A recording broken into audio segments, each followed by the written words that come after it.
Hi everyone, this is me Faiza Riyaz and welcome to my YouTube channel. अब तो साबिक chief justice हो गए काजी फायज ईसा, क्योंकि उनकी मुद्दत पूरी हो गई, उनको अलविदाई रेफरेंस दिया। सबसे खूबसूरत बात थी इस रेफरेंस की कि तमाम जजेस इकट्ठे बैठे हुए थे।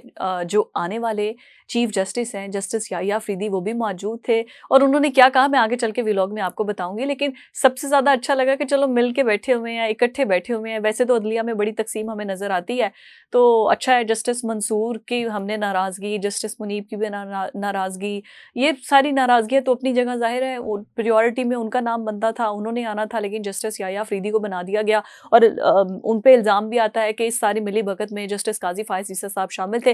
लेकिन चलो सदार ये जो सारे रेफरेंस में मिलकर बैठे हैं, सारे गिले शिकवे दूर हुए होंगे। ये एक अच्छी रिवायत है कि जितने उनको अलविदा करने के लिए लोग मौजूद थे, बार्स के लोग मौजूद थे, उनको अलविदा कर दिया अच्छे से। काजी साहब बड़े बाप के बड़े बेटे हैं, अब उन्होंने जैसे भी फैसले किए ये तो तारीख गवाह रहेगी। और उसके बाद फिर आहिस्ता आहिस्ता आपको एक पार्टी उनके फैसलों को डिफेंड करती नजर आएगी, दूसरी पार्टी कहेगी कि ये टूल बन के हुकूमत के इस्तेमाल होते रहे हैं, जैसे कि पीछे वाले रहे हैं जो कि कहते हैं कि वो पीटीआई को रिलीफ देते रहे, गुड टू सी यू कहते रहे, और जानबूझ के साकिब निसार का कहते हैं कि वो उन्होंने पैनामा में उसको फंसा के रखा। अब ये लोग जब आएंगे तो कहेंगे कि जी काजी साहब ने हमारे साथ गलत किया, हमारे जो फॉर्म 47 वाले मसले थे, जो केसेस थे, उनको खुलने नहीं दिया, इमरान खान को ज़बरदस्ती अंदर रखा गया। तो इस किस्म की बातें होंगी और फिर नून लीग वाले आकर डिफेंड करेंगे कि अदालतों से रिलीफ मिलना था, इसमें हमारा क्या कमाल था, अदालतों से रिलीफ ले लेते। ये तो हुई अब किस्सा माज़ी। अब ये किस्सा माज़ी और तारीख में रखी जाएंगी। लेकिन मुझे सबसे ज़्यादा मज़ा तब आया कि जब हमने जस्टिस याहिया अफरीदी साहब को सुना, वो चीफ जस्टिस के बारे में, एक्स चीफ जस्टिस के, आहिस्ता आहिस्ता आदत जाएगी ना काजी साहब को अलविदा करने की। तो काजी साहब तो अब हमारे चले गए हैं। वैसे उनके डोनट्स सबको याद रहेंगे, क्योंकि डोनट्स की तो क्या ही बात है कि वो रातों रात डोनट्स, पूरा पाकिस्तान डोनट्स के बुखार में मुब्तला हो गया था। जिनको नहीं भी पता होगा, काजी साहब ने एक ये काम तो किया कि पूरे पाकिस्तान को बता दिया कि डोनट्स क्या होते हैं। ये वैसे उनका एक बहुत बड़ा कारनामा था। बाकी उनके केसेस वगैरह तो वो अलग बात है। लेकिन जस्टिस याहिया अफरीदी साहब ने उनके बारे में कहा, उन्होंने कहा मैं बहुत ज़्यादा मिस करूँगा, which is a good gesture. कि उन्होंने कहा कि इनके साथ बहुत ही करीब से रहने का, उनको देखने का, काम करते मौका मिला। और इनके साथ जो है वो बहुत कुछ सीखा है मैंने काम करते हुए। ये हमारे चीफ जस्टिस जो आने वाले हैं वो कह रहे हैं पीछे वाले चीफ जस्टिस के बारे में। तो मैं दुखी भी हूँ, उदास भी हूँ। बड़ी एक अच्छी लव स्टोरी चल रही थी इनकी वैसे।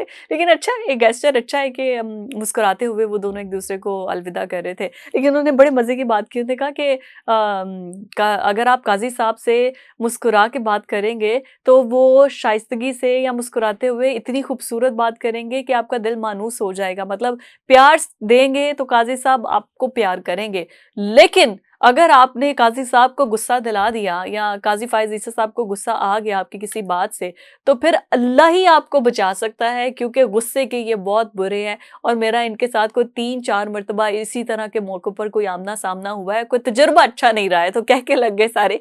काजी साहब वैसे भी जब जब समाअत होती थी तो जो मुकालमे होते थे वकला के साथ, तो उसमें हमने देखा है कि काजी साहब तो बोलने भी नहीं देते थे। वो बेचारे आकर बोलने की कोशिश करते थे। लतीफ़ खोसा साहब कहते आप मुझे बोलने तो दें, आप मुझे बोलने का मौका ही नहीं दे रहे। तो काजी साहब आगे किसी को बोलने देते नहीं थे, सहाफ़ियों को भी नहीं बोलने देते थे, बल्कि वो तो सहाफ़ियों के बारे में रिमार्क्स भी दे देते कि अब मेरी हर गुफ्तगू पर बैठकर तबसरे होंगे, टिकट चलेंगे, व्लॉग्स बनेंगे और मेरे बारे में मेरे खिलाफ बातें की जाएंगी। मतलब वो तो सहाफ़ियों को भी लताड़ देते थे। लेकिन उस टाइम पर वो चीफ जस्टिस थे, काज़िल क़ज़ा थे, सबसे बड़ी अदलिया के सबसे बड़े चीफ जज थे। और हम यहाँ पर सीट पे रहने वालों का तो एहतराम करते हैं। जैसे ही कोई सीट से आउट हो जाता है फिर अदब एहतराम, फिर समझ आए आप, रिटायरमेंट की लाइफ तो फिर रिटायरमेंट की होती है। फिर कोई चाहे फौज से रिटायर्ड हुआ हो, चाहे कोई जज रिटायर्ड हुआ हो, या फिर किसी ब्यूरोक्रेसी से रिटायर्ड हुआ हो, सीट के मजे अपने होते हैं।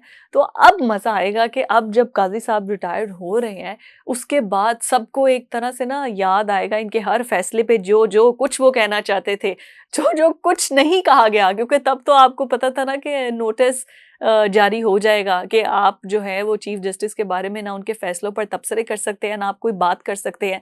तो उन्होंने अपनी अदालत में बुला लेना था आपको और आपसे पूछ लेना था कि जी ये क्या कुछ हो रहा है। तब तो नोटिस के डर से कोई कुछ नहीं बोलता था। लेकिन अब उनके जाने के बाद, और जैसे ये आईनी तरमीमी बिल को बनाया जा रहा है कि ये बहुत गलत है और इस पे मिली भगत है, बल्कि जस्टिस मंसूर ने तो खत भी लिखा और अपनी जो दिल की भड़ास थी वो भी निकाली।